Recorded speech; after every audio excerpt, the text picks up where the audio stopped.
Welcome to the Midwest New Mexico CAP Head Start and Early Head Start Administrative Training Series. This training is going to be on sexual harassment. The learning objectives for today's class: define and explain quid pro quo and hostile work environment.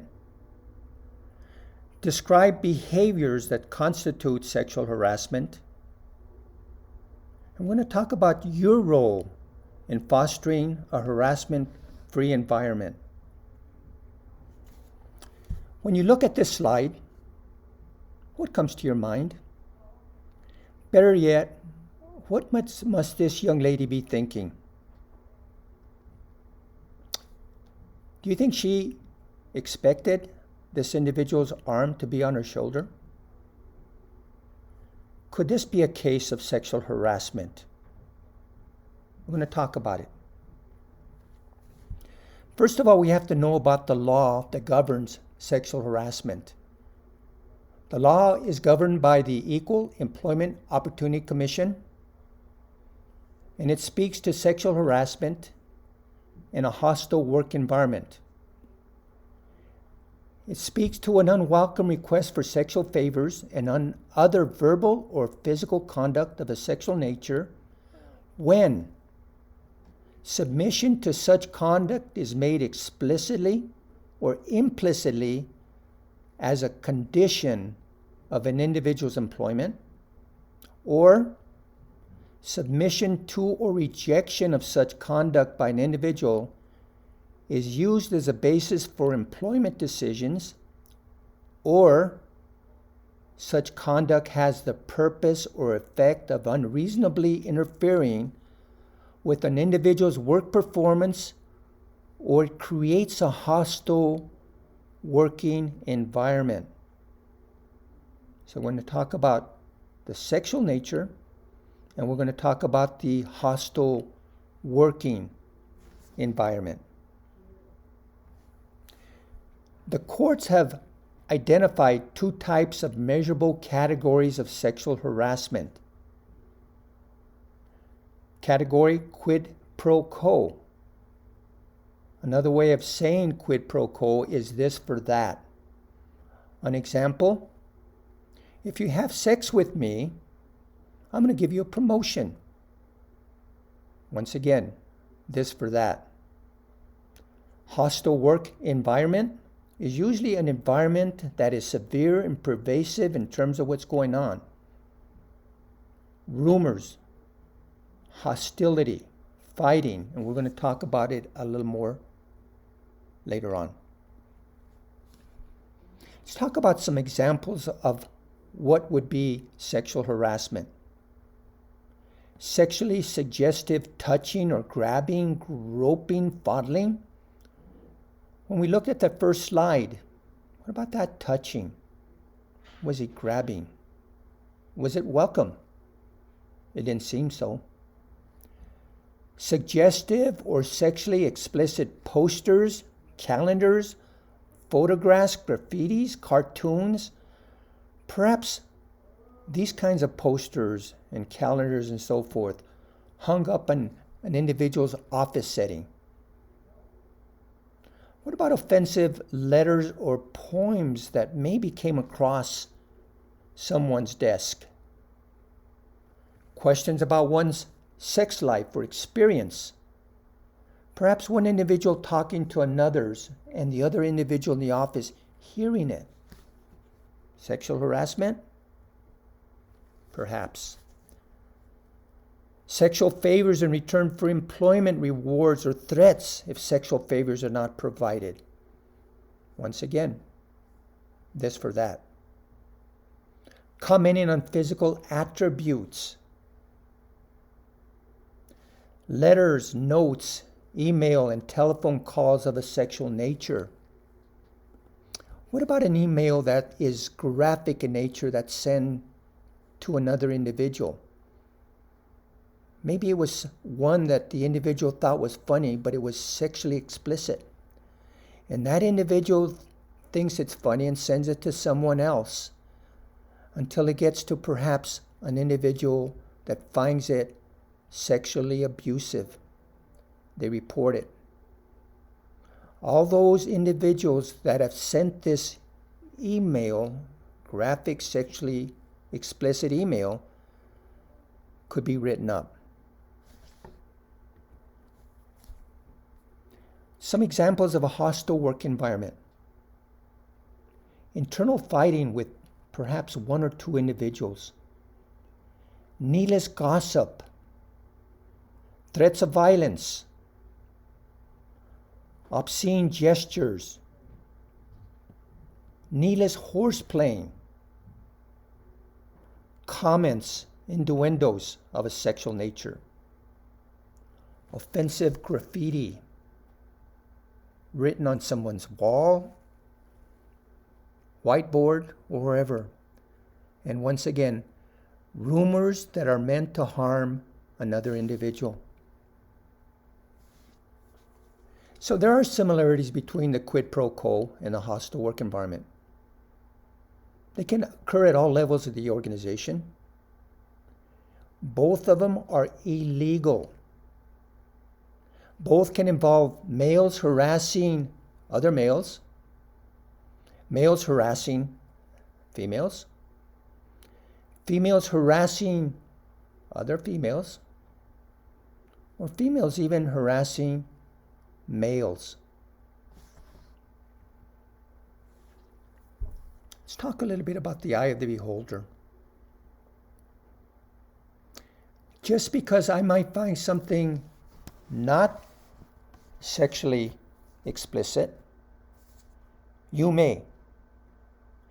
The issue that we mentioned with emails of a sexual nature where someone thought it was funny and passed it off to somebody else. They thought it was just funny.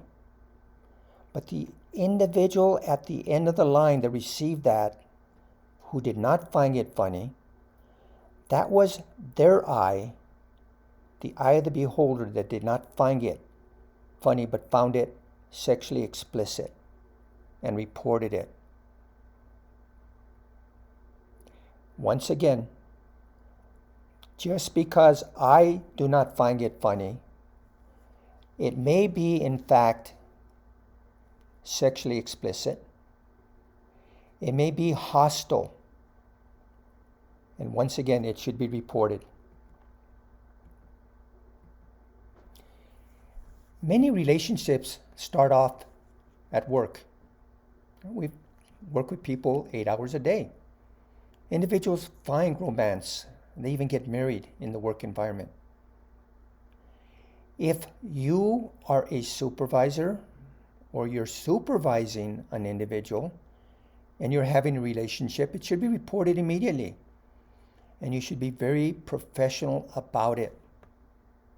Because what happens in a work environment when these things occur and the relationship goes sour and one individual says, no longer do I wish to be involved, but the other individual supervisor continues to exert power, it could interfere with that individual's work.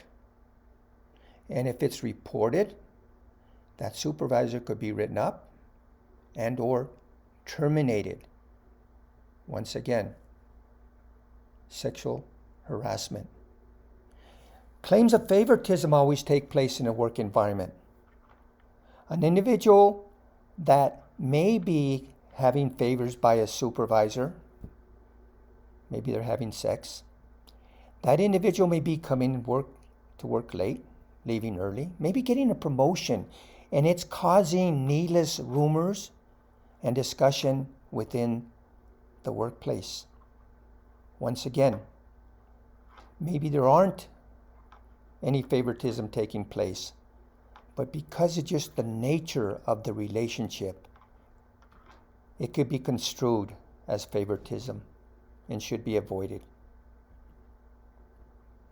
Now, if an individual finds himself in a situation where they're being either sexually harassed or working in an environment that is hostile, they should be able to report that immediately to either the Human Resources Department within the agency or they can go directly to the Equal Employment Opportunity Commission located downtown Albuquerque. They can even file online. An individual that files has 180 days from the date of occurrence to post their claim. And the reason for that is by that time individuals have gone someplace else and the information becomes very hazy after 180 days. An individual cannot go to court prior to obtaining the decision from HR or EOC. That decision could be in favor of the claim of sexual harassment or hostile work environment, or it can be against the claim.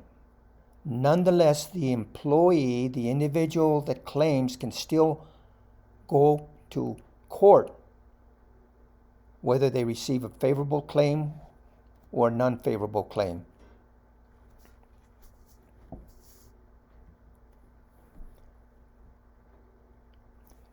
The agency has a policy prohibiting sexual discrimination and a Title IX grievance procedure posted in our Policies and Procedures Handbook online. The agency appropriately must investigate all allegations of sexual harassment or hostile work environment. By law, we are responsible for investigating the claim. The agency must take immediate and appropriate corrective action if a claim is filed. Once again, Midwest New Mexico CAP has a policy that addresses harassment, sexual harassment, as well as hostile work environment. So what is our responsibility in preventing harassment? We need to recognize our role to prevent sexual harassment. We find that when we provide training on sexual harassment, yes, the incidences of reporting sexual harassment goes up because now individuals are aware that there is a law and we have a policy on sexual harassment. But just as quickly, the incidences go down to zero because now people are aware that there is a law and we have a policy. As individuals, we need to make a personal commitment to foster a harassment-free environment.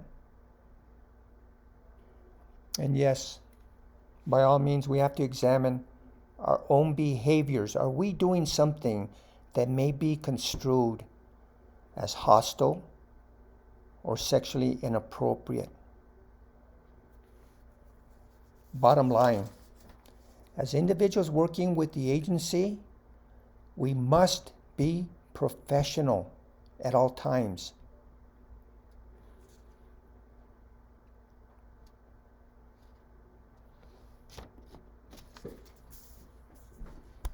Don't forget to take the knowledge check. The link is on the description box.